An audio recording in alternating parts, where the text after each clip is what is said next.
Hello bachcho, let's read this question. So this question says a rifle bullet loses 1 by 20 of its velocity in passing through a plank. The least number of such planks required just to stop the bullet. Bullet को stop करने के लिए कितने minimum number of Planck's की आपके यहाँ पर requirement होगी आपको बताना है, ठीक है। तो देखिए बच्चों, इस क्वेश्चन का की कॉन्सेप्ट आप क्या लिख सकते हैं, the key concept of this question, number of Planck's required आपको बताना है, ठीक है। क्या लिखेंगे, वर्क एनर्जी थ्योरम लिख लीजिए। वर्क एनर्जी थ्योरम से तो इस क्वेश्चन को हम सॉल्व कर लेंगे, ठीक है, by using work energy theorem. देखिए बच्चों, मैं इसलिए बता रहा हूँ ना, वर्क एनर्जी थ्योरम जहां पर भी मुझे वेलोसिटी का जिक्र मिलता है ना क्वेश्चन में, तो मैं वहां पर ऑलवेज वर्क एनर्जी थ्योरम का यूज करता हूँ, ठीक है। बोला गया कि a rifle bullet loses 1/20 of its velocity, ठीक है। 1/20 क्या कर रही है, उसको लूज कर रही है इन पासिंग थ्रू ए प्लैंक, ठीक है। बच्चों देखिए, प्लैंक से पास करिए, एक बुलेट है मान लीजिए, किसी कैसे प्लैंक से पास हो रही है, ठीक है। ऐसे बहुत सारे प्लैंक रखे हुए हैं ऐसे आगे, ठीक है। एक प्लैंक से पास कर रही है, इसके बाद इनिशियल वेलोसिटी मान लीजिए वी के इक्वल थी, 1/20 को लूज कर रही, तो फाइनली जब ये एक प्लैंक से पास कर जाएगी तब इसकी वेलोसिटी कितनी हो जाएगी आपकी, 1/20 को लूज कर देगी तो वी माइनस वी/20 यानी कि 19 वी/20 के इक्वल इसकी स्पीड होगी, ठीक है। 1/20 को लूज कर दिया, फिर अगले का इसका अगेन 1/20 लूज करेगी, फिर ऐसे करते करते लूज करते रहेगी। तो हमसे बोल रखा है कितने नंबर ऑफ प्लैंक से पास करेगी सो दैट फाइनल जीरो के इक्वल हो जाए, ठीक है। Least number of plank required just to stop the bullet, bullet को फाइनली रोकने के लिए, ठीक है। तो देखिए बच्चों, वर्क एनर्जी थ्योरम ये बताता है कि जितने भी आपका work done bye all the forces, ये किसके इक्वल होता है, आपका चेंज इन काइनेटिक एनर्जी के इक्वल होता है, ठीक है। किसके इक्वल होता है, आपका चेंज यानी कि final minus initial kinetic energy के इक्वल होता है, ठीक है। अब प्लैंक इस पर देखिए फोर्स लगेगा इस डायरेक्शन में, डिस्प्लेसमेंट इसका इस डायरेक्शन में, ठीक है। तो देखिए प्लैंक तो रेसिस्टिव फोर्स लगेगा ना बेसिकली, तो फोर्स और डिस्प्लेसमेंट के बीच में क्या होगा, एक 180 डिग्री हो जाएगा एंगल, ठीक है। तो वर्क डन बाय, अगर मैं यहाँ पर लिखूं प्लैंक का वर्क डन, ठीक है। तो प्लैंक मान लीजिए एफ फोर्स लगा रहा है, ठीक है। फोर्स कैलकुलेट नहीं करना है मुझे, ठीक है। तो फोर्स मान लीजिए एफ लगा रहा है, और ये कितना डिस्प्लेस पास कर रही है, मान लीजिए प्लैंक की लेंथ आपकी एक्स के इक्वल है, ठीक है। तो मैं लिख सकता हूँ फोर्स इंटू डिस्प्लेसमेंट का माइनस साइन मैंने यहाँ पर क्यों लगाया, वर्क होता है आपका F dot D S cos theta के इक्वल, ठीक है। कॉस थीटा यहाँ पर 180 है, कॉस थीटा -1 के इक्वल हो जाएगा। फोर्स मान लीजिए प्लैंक एफ लगा रहा है, एक्स मान लीजिएगा डिस्प्लेस, ये आपकी एक प्लैंक को कवर करने में एक्स, एक प्लैंक की थिकनेस मान लीजिए आपकी एक्स के इक्वल है, ठीक है। ये हो जाएगा is equal to change in kinetic energy, ठीक है। एक ही फोर्स लग रहा है ना यहाँ पर, तो एक ही फोर्स का वर्क डन आएगा, कौन सा, resistive force applied by the plank.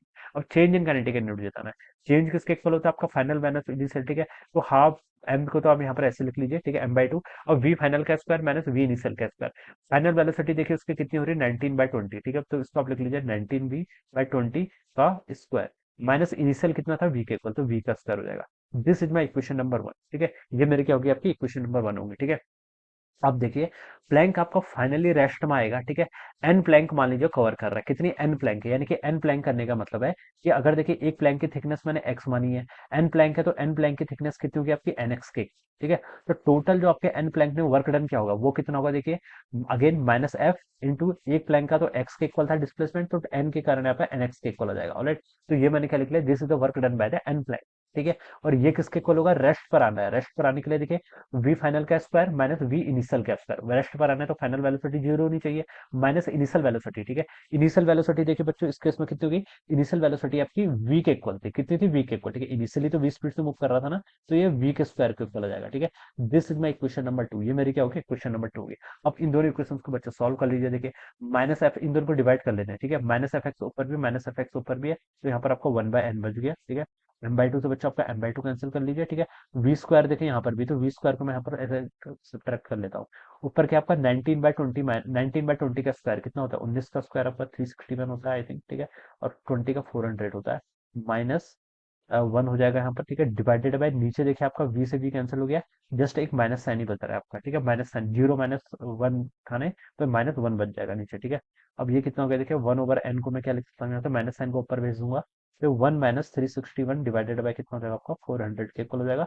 400 minus 361 करेंगे तो कितना आएगा, 39 आएगा, 39/400 के इक्वल आ जाएगा, ठीक है। और n की वैल्यू बच्चे यहाँ से कितनी आ रही है आपकी, 400 डिवाइडेड बाय कितनी, 39 के इक्वल आ रही है, ठीक है।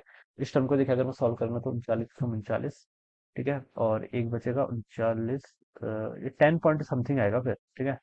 39 117 39 10.2 समथिंग कुछ आएगा, ठीक है, 25 के अप्रोक्सीमेटली आएगा, ठीक है।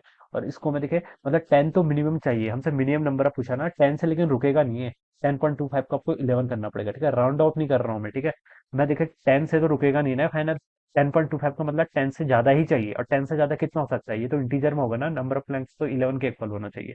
तो उसका जो सी वाला ऑप्शन है बच्चों, वो क्या होना चाहिए, राइट होना चाहिए, ठीक है। Option C would be the correct answer. So I hope you all understood this concept, all the best and thank you so much.